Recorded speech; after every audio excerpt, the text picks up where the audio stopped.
Well, folks, you saw it. One of the best cruise ships that took place in August is now in June, and we want to thank participating Seattle to make it one of the best extravagant trips ever in 2013.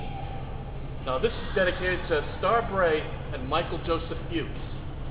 A present, which is dedication to Star and her two children, Erin and Harmony. So this gift is the gift of giving.